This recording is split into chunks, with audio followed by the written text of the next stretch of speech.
Je vais te choquer aujourd'hui, mais c'est essentiel que tu prennes connaissance de ça. Ce que tu appelles dépression, c'est toi qui la crée. Ce que tu appelles joie ou émotion joyeuse, c'est toi également qui crée tout cela. Parce qu'il y a des jours où on te fait des choses, où on te pose des actes où tu es censé être heureuse. Mais tu décides d'être triste, tu décides d'être frustré. C'est vrai ou c'est faux? Il y a également des jours où on te fait des choses mauvaises, des choses négatives, mais tu choisis le bonheur. Alors j'aimerais que tu prennes conscience d'une chose. Tu n'es pas responsable de ce qu'on te fait, mais tu es responsable de ce que tu décides de faire, de ce qu'on t'a fait. Tu n'es pas responsable de ce qu'on te fait ou de ce qu'on t'a fait, mais tu deviens responsable de ce que tu décides d'en faire. Alors, en fonction de la profondeur de ce qu'on t'a fait, il y a des choses bien sûr très cruelles qu'on peut faire aux gens, des actions très négatives qu'on peut poser aux gens, et c'est normal qu'il y ait une période de deuil après qu'on t'ait fait cela. C'est normal que tu pleures, c'est normal que tu te sentes mal, c'est normal que tu te sentes désespéré après cette période-là.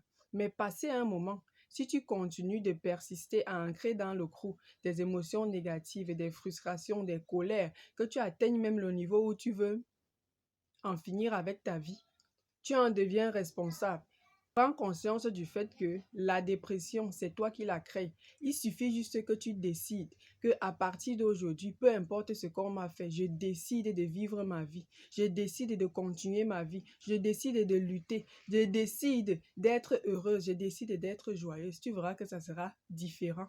Lorsque nous regardons par exemple les films ou les séries, et que le réalisateur a besoin que tu ressentes la peur, a besoin de créer en toi un sentiment de peur, qu'est-ce qu'il fait?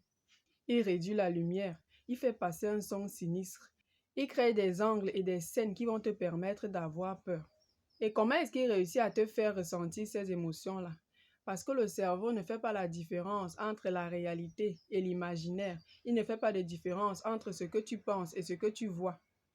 À l'inverse, lorsque le réalisateur veut te mettre dans un sentiment d'amour, qu'est-ce qu'il fait?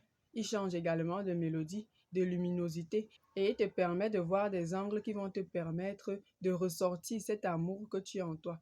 C'est justement pourquoi lorsque cette scène se produit, tu as un sentiment d'amour, tu as un sentiment de rêverie, parce qu'encore une fois, le cerveau ne fait pas la différence entre ce que tu vois et ce que tu imagines. Et c'est très bien ainsi. Ça veut dire que, peu importe ce que tu vis également, tu peux décider de changer la luminosité au fond de toi. Tu peux décider de remettre un certain type d'éclairage en fonction de ce que toi tu veux dans ta vie.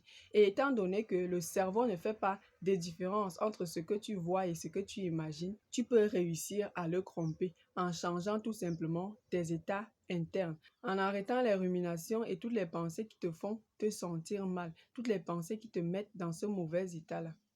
Je suis Evelyne Bous, une passionnée du développement personnel. Je suis spécialisée dans la connaissance de soi. Alors si ça t'intéresse, n'hésite pas à t'abonner, à liker et à me laisser un petit commentaire. Et pourquoi pas à me laisser un petit message privé.